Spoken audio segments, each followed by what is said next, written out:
poucas vezes a gente tem a oportunidade de falar com pessoas que realmente agregam valor, trazem alguma coisa de bom e de útil para a sociedade.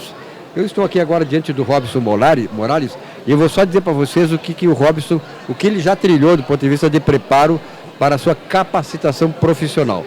Administrador hospitalar, mestre em engenharia de produção pela URGS, profissional certificado em Healthcare Compliance, estudou melhoria de qualidade em serviços de saúde na Escola de Saúde Pública de Harvard, nada menos do que Harvard. Especialista em economia e finanças e gestão empresarial na PUC, conselheiro do Instituto Brasileiro de Saúde. Ele tem a Elo 60+. Obrigado, Robson, pela tua presença aqui no programa. E parabéns pelo trabalho que tu realiza. Nos conta assim, como é que começou a Elo 60+, e o que ela faz em prol da sociedade. E eu sei que faz muita coisa. Obrigado, Silvio. Obrigado pelo convite.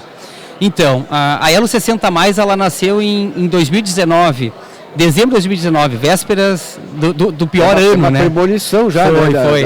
Véspera do pior ano que nós tivemos. Então, foi final de ano de 2019, eu e o Thiago nos conhecemos, né? E Thiago é teu sócio. O Thiago Lopes, meu sócio, né? E nós nos conhecemos naquela ocasião, nós já nos conhecíamos e aprofundamos a nossa conversa, e o nosso diálogo girava em torno das dores do empresário, né? Então, ele, gestor dos residenciais geriátricos dele, com as dificuldades daquele momento, e eu, gestor do meu residencial geriátrico, com as minhas dificuldades. E ali nós identificamos que nós tínhamos muitas coisas em comum, né? Por exemplo, gestão de recursos humanos, finanças, contabilidade, comercial, marketing, a própria divulgação. Tinha uma visão convergente do negócio. Então, bom, nós né? não éramos, naquele momento, nós éramos dois empresários identificando convergências nas nossas atividades e não como concorrentes, né?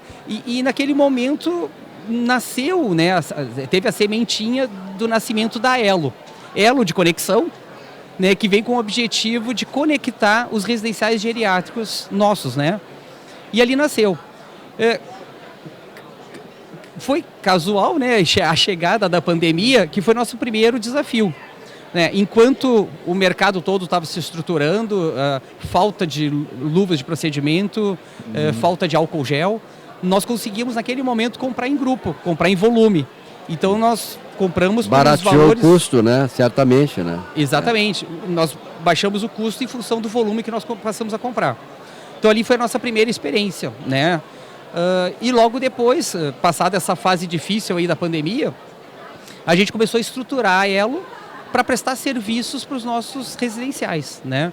Então hoje a Elo tem 5 residenciais próprios e 2 residenciais que ela faz a gestão, administra, né, e transmite o conhecimento adquirido ao longo desses anos que nós estamos juntos, né? O Thiago tem mais de 15 anos de experiência no segmento 60+, residenciais geriátricos, né? Eu venho de uma experiência de hospitais, então a minha vida toda eu trabalhei em hospital e desde 2018 eu migrei para o segmento 60+, né? Mas ali, por que dessa migração, né? Obviamente que eu percebi o movimento da economia, né, em que a população envelhecendo, a necessidade de residenciais geriátricos, e eu trouxe toda a minha experiência de hospitais para que nós pudéssemos transformar a Elo num centro de gestão de residencial geriátrico. Então, hoje, os nossos residenciais geriátricos possuem prontuário eletrônico, possuem gestão financeira, então eu consigo ver no aplicativo, na palma da minha mão, os indicadores, o dashboard, né, de tudo que acontece em qualquer um dos residenciais.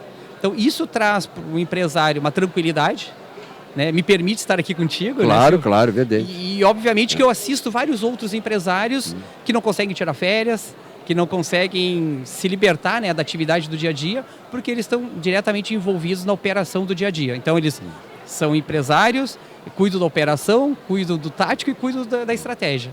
Então, obviamente que alguma parte falha ali. E, Robson, a tendência, naturalmente, é se elevar, acentuar mais ainda a camada do 60+ na sociedade brasileira, né?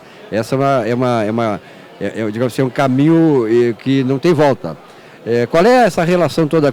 Daqui a 2030, qual é o percentual da população que terá 60 mais? Tem esse dado aí? Já tem, nós temos seguramente assim, o dobro da população 60 mais. Né? Aumenta a expectativa de vida, aumenta, eu diria, os desfechos clínicos dentro dos hospitais, o que nós estamos vendo aqui na feira, né? O Hospital do Futuro. Então, cada vez mais a saúde ela vai prolongar a vida das pessoas. Né? Então, obviamente, a população vai ultrapassar com tranquilidade os 60 mais. Só que aquelas pessoas que vão precisar de um residencial geriátrico, eles antigamente era próximo dos 60 anos, hoje são pessoas com 80, 90 anos que vão começar a buscar esse serviço de residencial geriátrico. Ou seja, elas têm uma longevidade e uma situação de saúde que permite avançar bem além de 60. Sim, no meu sim. caso, eu sou 60 bem mais já, Sim. 74 anos. Olha só, eu já estou com 55, né? Tá chegando no limite. Exatamente, ali, né? Então, tu deve lembrar, né, Silvio, quando nós olhávamos nossos pais com 40 anos, nossa, eles já têm uma idade avançada, Quando né? eu era guri lá de Uruguaiana, eu sempre digo pro guri de Uruguaiana, eu sou o verdadeiro guri de Uruguaiana, porque eu nasci em Uruguaiana, ele Sim. nasceu em Porto Alegre. Mas lá em Uruguaiana, aí tu falaste uma coisa interessante, né? Quando tinha reuniões de família e tal, minha mãe é argentina, então a gente ia para lá e tal, e começava a conversar sobre idade e tal. Aí tu dizia, aquele já tem 40 anos, já é velho. Quer dizer, há 50 anos, Isso. 60 anos, uma pessoa com 40 anos já era considerada velha. Veja o que nós avançamos.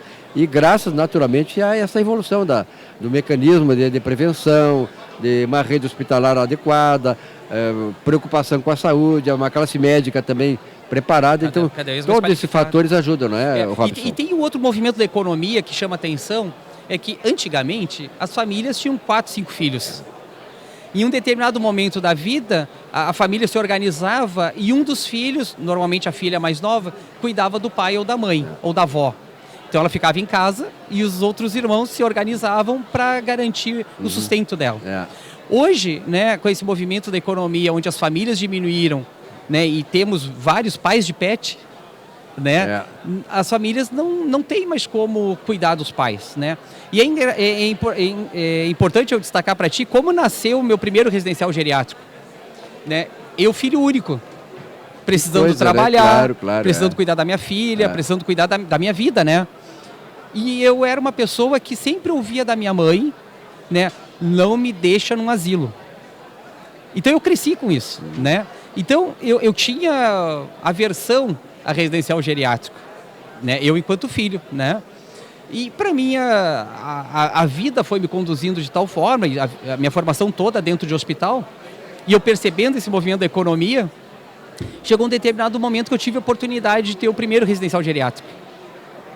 Aí aquelas coisas que Deus ajuda, né?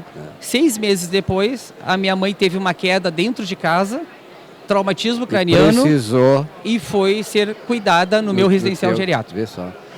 Talvez a premonição dela é o seguinte: eu não quero que tu me deixe num asilo, numa casa geriátrica, a não ser que seja o teu. Ela estava prevendo alguma coisa isso lá, aí, né? Isso tem muita coisa de espiritual, a gente não tem, eu trabalho muito esse lado espiritual, a gente não imagina que lá adiante, aquilo que muitas vezes foi uma sementinha plantada aqui, uma desconfiança, uma visão e tal, vai acabar se concretizando. Não, é como se ela tivesse previsto isso, né? E como morava meu pai e minha mãe juntos lá no interior, em Pelotas, quando a minha mãe precisou ser cuidada, quem cuida do meu pai? Né? Então, 6 meses após a abertura do primeiro residencial, eu tinha 2 clientes que era pai e mãe, né? E, obviamente, né, dentro da minha própria casa, né, cuidando deles. Então, foi uma experiência de 2 anos, né, que eu cuidei deles, depois eles faleceram, né, mas ficou o legado, ficou a experiência de um cuidado da casa, né. Robson, muito obrigado pela tua presença aqui, eu acho maravilhoso entrevistar e falar sobre assuntos importantes, né, que dizem respeito da nossa saúde, do nosso bem-estar, porque afinal de contas, né, a gente está aqui neste mundo para ser feliz. Exatamente. E ninguém vai ser feliz estando doente, desamparado, não tendo o amparo, né, que o ser humano precisa um do outro. E tu fazes muito bem isso, parabéns. Muito obrigado, Silvio. Até a próxima. Até a próxima, obrigado.